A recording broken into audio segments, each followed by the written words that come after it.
Like, share, and subscribe. Welcome to my home. చిప్పి ప్రకృతి ప్రేమ కథ. అందమైన పచ్చని మెరుపు లోయలో చిప్పి అనే చిన్న చురుకైన చిప్మక్ ఉండేది. చిప్పికి ఒక గొప్ప లక్షణం ఉంది. అది ప్రకృతిలోని అందాన్ని చిన్న చిన్న విషయాల్లో కూడా చూడగలిగేది. ప్రతి ఆకురాలే కాలంలో చిప్పి యొక్క ముఖ్య కర్తవ్యం గింజలు మరియు విత్తనాలను సేకరించి తన గూటిలో నిల్వ చేసుకోవడం. ఆ రోజు ఉదయం ఆకాశం లేత నారింజ రంగులో మెరుస్తూ చల్లని గాలి వేస్తుంది. చిప్పి ఉత్సాహంగా తన నిధి వేట మొదలుపెట్టింది. చిప్పి ఒక పెద్ద ఓక్ చెట్టు కింద బాగా పండి ఉన్న గింజను కనుగొంది. దానిని తన బుగ్గలో నింపుకోబోతుండగా పక్కనే ఉన్న గులాబీ పువ్వు మెల్లగా దానితో మాట్లాడింది. ఓ చిప్పి, నువ్వు నన్ను చూస్తే నా అందాన్ని మాత్రమే చూస్తావు.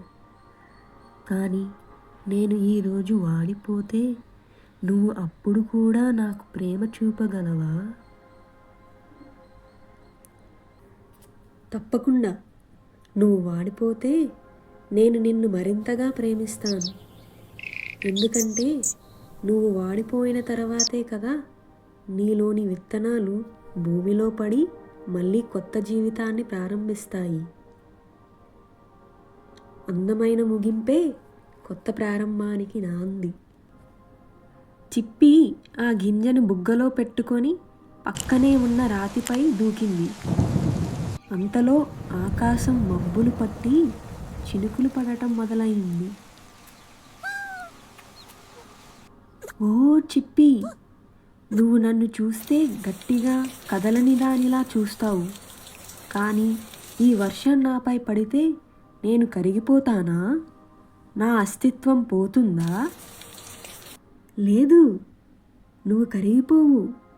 ఈ వర్షపు చుక్కలు నిన్ను కడగడానికి, నీపై పచ్చని నాచు అనే పట్టు వస్త్రాన్ని అల్లడానికి వస్తాయి.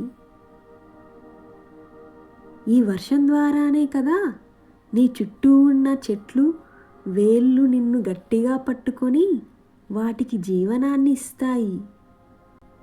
చిప్పి తన బుగ్గలో గింజలతో మనసు నిండా సంతోషంతో తన గూటికి తిరిగి వచ్చింది. నీతి: ప్రకృతిలో ఏదీ వృధా కాదు. మన జీవితంలో వచ్చే ప్రతి మార్పు, ప్రతి కష్టం ఒక అందమైన ఉద్దేశం కోసమే. Like, share, and subscribe.